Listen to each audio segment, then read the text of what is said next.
கான்ஃபரன்ஸ்ன்றது வந்து 29th 30th and 31st October மாதம் கடைசியில் சென்னையில் நடைபெற இருக்கிறது. இந்த கான்ஃபரன்ஸ் ஒரு ஷோகேஸ் ஆஃப் டெக்னாலஜி.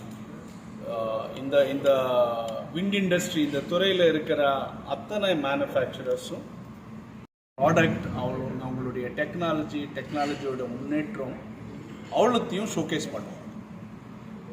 குறைந்தது ஒரு 350 கம்பெனிஸ் வந்து உலகம் பூரா புகழ்பெற்ற கம்பெனிஸ் வந்து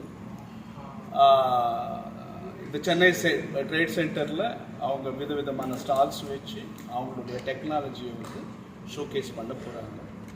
ஏன் இந்த டெக்னாலஜி, ஏன் இந்த கான்ஃபரன்ஸ் இந்த டயத்தில் முக்கியமாக அவசியம்னா, உங்களுக்கு எல்லாருக்கும் தெரிஞ்ச விதமாக விண்ட் இண்டஸ்ட்ரி, விண்ட் பவர்ன்றது பவர் ஜென்ரேட் பண்ணுறதுக்கு வந்து மீதி விதமான பவரில் வந்து எரிபொருள் தேவை. அது கோலாக இருக்கட்டும், டீசலாக இருக்கட்டும், கேஸாக இருக்கட்டும். இந்த விண்ட் முறையில் தயாரிக்கப்படுற பவர் மட்டும்தான், எந்த விதமான எரிபொருள் கிடையாது. காற்று இருந்தால் காத்தாடி சுற்றுனா பவர் வெளியே வரும்.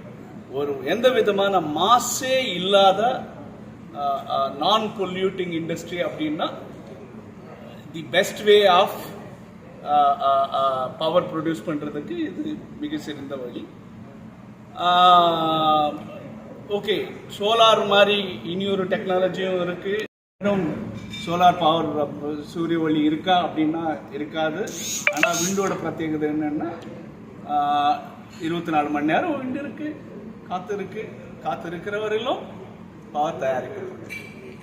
Okay sir. போக போக இந்த இண்டஸ்ட்ரி வந்து மேலும் முன்னேறணும் அப்படின்றது என்னுடைய ஆசை. என் நண்பர் doctor Saravanan Manickam also add. Wind turbine மட்டும்தான் ஒரே செக்டர், எல்லா இன்ஜினியரிங்கும் ஒன்றா ஒர்க் பண்ணுற ஒரு ப்ராடக்ட். சோலார் விண்ட் ரெண்டுமே need to go together as a brother and sister, because a solar will occupy more space, wind will occupy smaller space, but ரெண்டுமே சேர்ந்து போகும்போது தான் we can get a better cost of energy. So in the particular wind energy which is going to happen in Chennai Trade Center is a celebration, not only for the people which is coming from industry. It is the engineering marvel for all the engineering people can work together for one single product. This is much more than automotive aerospace.